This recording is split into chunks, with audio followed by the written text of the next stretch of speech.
Study IQ IAS, अब तैयारी हुई अफोर्डेबल। नमस्कार। मैं दिव्यांशी आप सभी का स्वागत करती हूँ स्टडी आईक्यू पर। आज इस इंटरव्यू सेशन में हमारे साथ जुड़ी हैं हेमा चतुर्वेदी जी, जिन्होंने RRB, NTPC, RRB, JE, SSC, CGL 2019 ये तीनों ही एग्जामिनेशन क्लियर किए हैं। बहुत बहुत स्वागत हेमा आपका स्टडी आईक्यू पर, और ढेर सारी बधाई for not clearing just one examination but three examination. Thank you, ma'am. Thank you so much. Hema, you've cleared not only one examination but three examination in a row. और एक जो aspirant की journey रहती है वो बहुत सारे hurdles से गुजरती हुई अपनी डेस्टिनी तक पहुंचती है। एंड यू क्लियर, जैसे मैंने अभी मेंशन किया कि not one but three examination. Today when you are at your destiny, पूरी जर्नी को किस प्रकार से देखते हो आप? जर्नी तो मैम जब स्टार्ट होती है तो ऐसा सबके साथ होता है कि बहुत टफ लगता है। गवर्नमेंट सेक्टर में जब आप चूज करते हो इस सेक्टर में जाने के लिए तो बहुत टफ लगता है, लेकिन उतना टफ होता नहीं है। जिसमें इम्पोर्टेंट होता है कि आपकी स्ट्रेटेजी बहुत सही होनी चाहिए और आपका सेल्फ कॉन्फिडेंस होना चाहिए। फ्रेंड्स का, पेरेंट्स का सपोर्ट बहुत इम्पोर्टेंट है पूरी जर्नी में।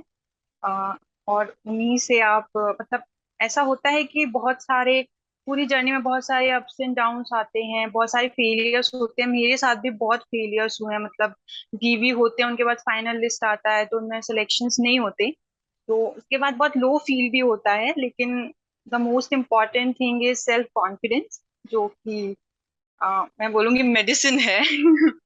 तो वो बहुत इम्पोर्टेंट है। हेमा, थोड़ा सा और अपने बारे में बताएं, ये जर्नी की शुरुआत से पहले और graduation, everything. My name is Hima Chaturvedi and मैंने अपना बीटेक किया था 2015 में फ्रॉम जीआईटी जयपुर। तो उसके जस्ट बाद, मतलब कॉलेज से जस्ट बाद मैंने टेक्निकल फील्ड चूज किया। तो फिर उसके बाद मुझे उतना नहीं लगा, तो फिर मैंने नॉन टेक फील्ड को चूज किया। तो वहाँ पे मैंने स्टडी आईक्यू का जो रोल रहा है पूरे उसमें तो बहुत इम्पोर्टेंट रहा है, क्योंकि इंजीनियरिंग बैकग्राउंड से उठ के आप एकदम से जीएस और जीके पढ़ते हो, तो वो थोड़ा मेरे लिए टफ रहा था। तो उसमें विपिन सर और गौरव सर का बहुत बहुत बड़ा रोल है।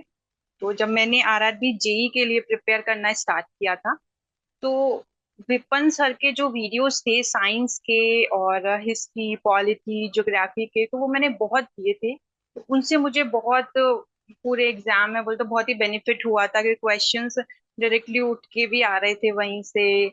और फिर गौरव सर को मैंने 2016 में देखना स्टार्ट किया था उनके वीडियोस।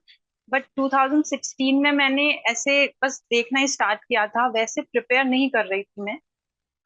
फिर जब 18 आया तो फिर मैंने बहुत ही सीरियसली वीडियोस को देखना, उनकी चीजों को समझना, ये सब स्टार्ट किया था। तो फिर मुझे ऐसा, जब मैं एग्जाम देने जाती थी तो मुझे हमेशा लगता था कि शायद जो क्वेश्चन है वो डायरेक्टली एग्जामिनर ने उनके वीडियोस देख के ले लिया है एग्जाम में। तो वो मुझे काफी बेनिफिट मिला है उनके कोर्सेज से। तो मैं तो उनको बहुत बहुत थैंक यू बोलूंगी इस चीज के लिए।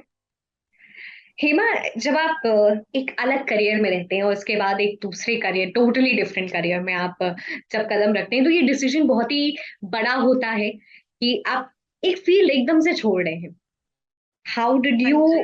व्हाट वाज योर माइंडसेट जब आप एक टेक से नॉन टेक की तरफ आ रहे थे? टेक से जब नॉन टेक में आना था तो एक्चुअली उस टाइम पे उतनी वैकेंसीज नहीं थी, मतलब टेक्निकल में। तो I just wanted to secure my future, तो मैंने नॉन टेक को चूज किया था क्योंकि उस टाइम बहुत वैकेंसीज थी।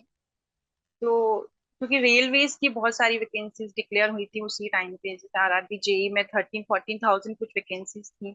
उसके बाद एनटीपीसी था। तो ये सब मेरे को लगा कि बहुत अच्छी अपॉर्चुनिटी है, तो इसी में थोड़ा खुद के एफर्ट्स लगाई जाएं।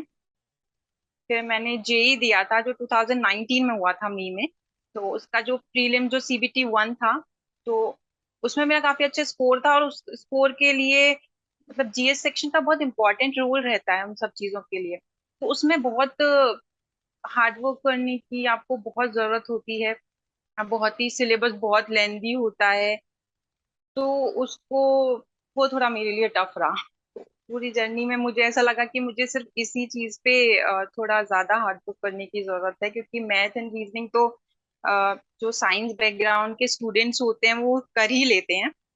तो हेमा, आपने जैसे बताया कि जो ड्रिफ्ट था टेक से नॉन टेक की तरफ, बहुत सारे नए सब्जेक्ट्स भी थे। एक एक करके जानते हैं, सीबीटी वन फिर सीबीटी टू।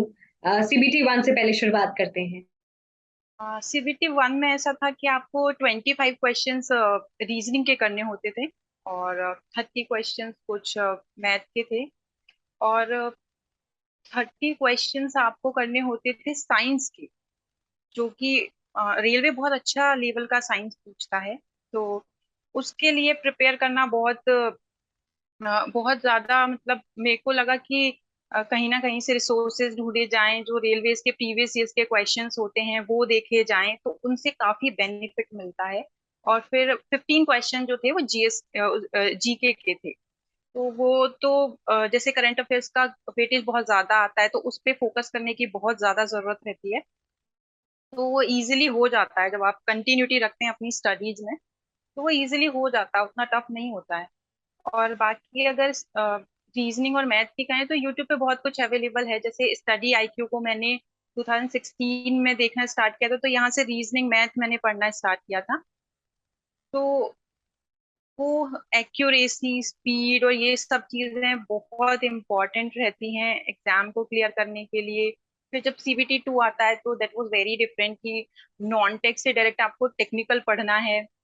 तो वो थोड़ा एक टफ वो रहा था फीस। फिर उसके बाद उसमें हो गया था तो मेडिकल एंड ऑल दैट, वो तो होता ही है। सो हेमा, ये तो सीबीटी वन की बात हो गई। सीबीटी टू में क्या पैटर्न में डिफरेंसेस आते हैं, क्वेश्चंस के लेवल में क्या डिफरेंसेस आते हैं? हाँ, सीबीटी वन में जेई में तो बिल्कुल डिफरेंट था, कि आपको अपने जिस भी स्ट्रीम से आपने इंजीनियरिंग किया हुआ है उस स्ट्रीम से आपको क्वेश्चन पूछे जाते हैं। जैसे 150 मार्क्स का जो सीबीटी टू था मेरा, और उसमें 100 क्वेश्चंस तो आपके स्ट्रीम के होते हैं। मतलब मैं इलेक्ट्रिकल इंजीनियरिंग की हुई हूँ, तो उसमें इलेक्ट्रिकल इंजीनियरिंग से रिलेटेड क्वेश्चंस थे, और 50 क्वेश्चंस थे वो डिवाइडेड थे। कुछ एनवायरमेंट आ रहे हैं 10 क्वेश्चंस, क्वेश्चंस कम रिलेटेड आ रहे हैं, और 10 फिजिक्स और 10 केमिस्ट्री और 10 आपके रहते हैं करंट अफेयर्स के, क्योंकि सारे बहुत मेजर रोल प्ले करते हैं। जैसे एक एक मार्क्स भी बहुत बड़ा रोल प्ले करता है पूरे उसमें। तो ये तो सीबीटी टू जेई के लिए हो गया था। एनटीपीसी के लिए सीबीटी वन में देखें तो एनटीपीसी में बहुत सारे लेवल्स होते हैं। जैसे लेवल टू हो गया, level three, level four and level five और सिक्स।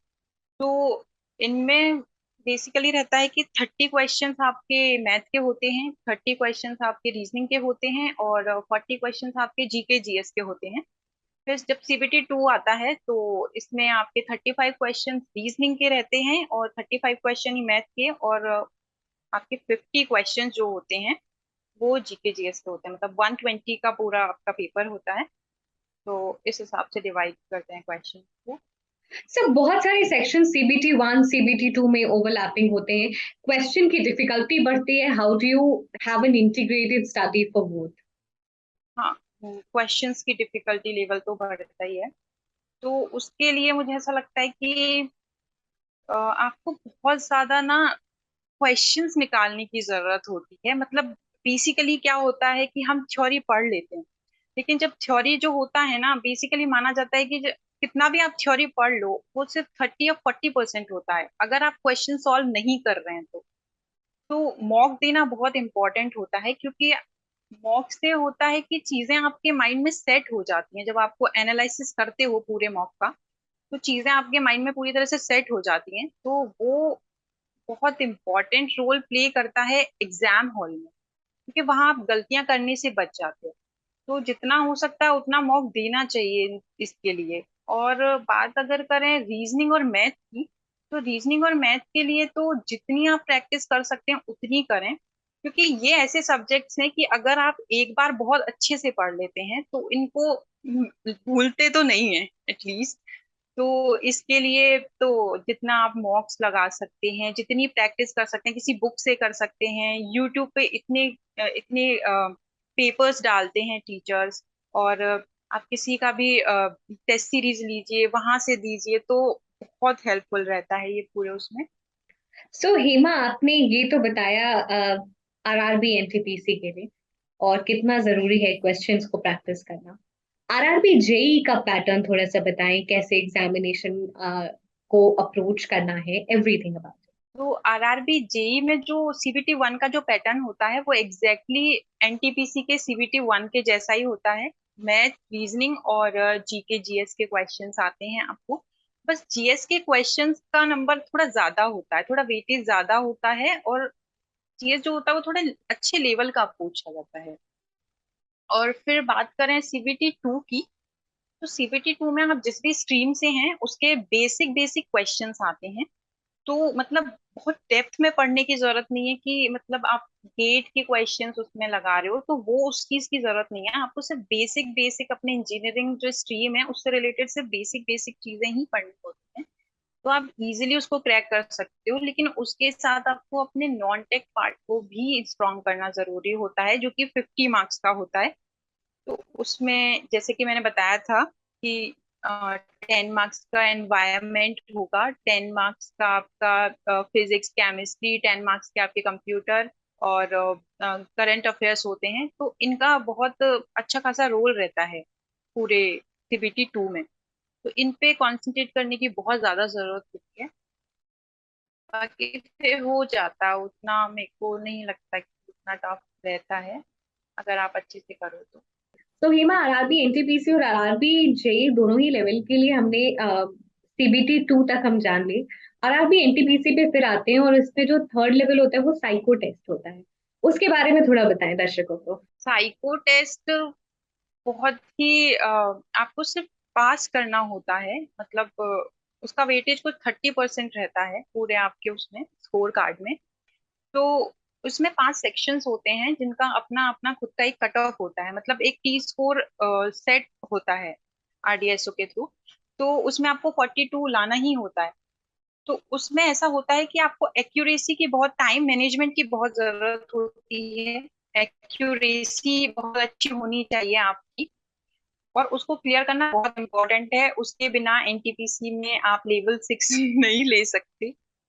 उस पे मैंने बहुत ध्यान दिया था, तो फिर वो हो गया था क्लियर। तो ध्यान किस तरीके से देना होता है, किस तरीके से साइको टेस्ट की तैयारी करनी होती है? Psycho test is all about accuracy and time management. तो उसमें मैंने बहुत मॉक्स दिए थे, आई थिंक मैंने शायद 150 से एबव मॉक्स दिए थे उसके लिए। तो तो जितना आप प्रैक्टिस, वो चीज होती है कि जितना आप प्रैक्टिस करते हो किसी चीज की, तो वो चीजें आप फिर इजी होती चली जाती हैं आपके लिए। तो साइको के लिए तो बस यही है कि जितना आप प्रैक्टिस कर सकते हैं उतना कीजिए बस। और टाइम मैनेजमेंट का थोड़ा ध्यान रखिए, क्योंकि टाइम का बहुत इश्यू रहता है। जैसे इस बार आरआरबी ने, आरडीएसओ ने टाइम को, अगर कोई भी सेक्शन 8 मिनट में वो अभी तक करवा रहे थे। लास्ट ईयर जब एग्जाम हुआ था 2016 में, तो हर सेक्शन के लिए, मतलब 2 सेक्शंस के लिए 8 8 मिनट उन्होंने दिया था, लेकिन इस बार उसको रिड्यूस करके डिक्रीज कर दिया एकदम, और उसको 6 6 मिनट कर दिया था। तो मतलब वही है कि आपको प्रैक्टिस उस तरह से करनी है कि अगर 8 मिनट आपको दे रहा है आरडीएसओ, तो आपको वो 4 मिनट में ही कंप्लीट करना है। तो वो प्रैक्टिस उस तरह से होनी चाहिए कि आप हाफ टाइम में उसको कंप्लीट कर लो, ताकि अगर कोई भी सरप्राइज आपको एग्जाम हॉल में मिल रहा है तो उससे आप डील कर सको। हेमा, हमने आपसे एग्जामिनेशन के बारे में कई सारी चीजें जानी। स्टडी आईक्यू का रोल एक अहम रोल रहा है, हम जानना चाहते हैं किस प्रकार से हर लेवल में साथ रहा। स्टडी आईक्यू का तो बहुत बड़ा रोल रहा है मैम। मैंने गौरव सर का ना करंट अफेयर्स का जो कोर्स है वो स्टार्टिंग से परचेज किया है, क्योंकि उन्होंने पहले फ्री पढ़ाया था यूट्यूब पे। तो मैं फ्री भी पढ़ती थी, तब भी पढ़ती थी उनसे, और उसके बाद फिर उन्होंने स्टडी, फिर उन्होंने पहले, फिर उनका कोर्स आ गया था, जो कि मुझे लगता है वैसा कोई नहीं पढ़ा सकता। जैसे वो हमेशा अपने जब भी वो पूरा मंथली सेट लेकर आते हैं 300 का, और पहले वो 200 का लेके आते थे, तो हमेशा बोलते थे कि ये समुंदर से चुने हुए मोती हैं। और मतलब एग्जैक्टली वैसा ही काम करते हैं। तो जब आप जाओगे एग्जाम हॉल में, तो जो करंट अफेयर्स के जो क्वेश्चंस आते हैं वो डायरेक्टली उठ के आते हैं। तो मुझे ऐसे, मैंने बहुत नोटिस किया है कि शायद ऑप्शंस भी चेंज नहीं होते हैं। तो वो बहुत मतलब मेरे को लगा, जब मैं फर्स्ट या 2-3 एग्जाम्स में मैंने ये चीजें नोटिस की थी, तो फिर मैं स्टिक ही रही कि मुझे यहीं से पढ़ना है, कहीं और नहीं जाना। तो वो बहुत मुझे बेनिफिट मिला है गौरव सर के थ्रू, बहुत कुछ। और उनका गाइडेंस मुझे लगता है बहुत ही अच्छा है। वो 6 मंथ्स का भी वो धीरे धीरे धीरे पूरा रिवाइज करा देते हैं। अगर आप खुद भी नहीं कर रहे हैं ना, तो वो अपने वीडियोस में सब कुछ आपको रिवाइज करा देंगे। तो ऐसे मेरे को टेंशन करंट की नहीं रहती थी कभी भी। हेमा, सभी के लिए कुछ फाइनल टिप सजेशन आपकी तरफ से? मैम, फाइनल सजेशन यही है कि अपने आप पे भरोसा रखिए। आपकी मेहनत जरूर काम लाएगी। ऐसा कभी नहीं होता है कि आप मेहनत कर रहे हैं और वो वेस्ट चली जाए। वो कहीं ना कहीं आपको जरूर अच्छा सा रिजल्ट देके जाएगी। तो self confidence is very important. तो वो रखिए, और फैमिली का सपोर्ट रहता ही है। तो बस यही suggestion. Thank you so much, Hema, for joining us in this interview session. The entire team was very proud of you for not clearing just one but three examinations in a row. And we wish you good health, good luck. Uh, Thank you. Thank study IQ IAS अब तैयारी हुई affordable.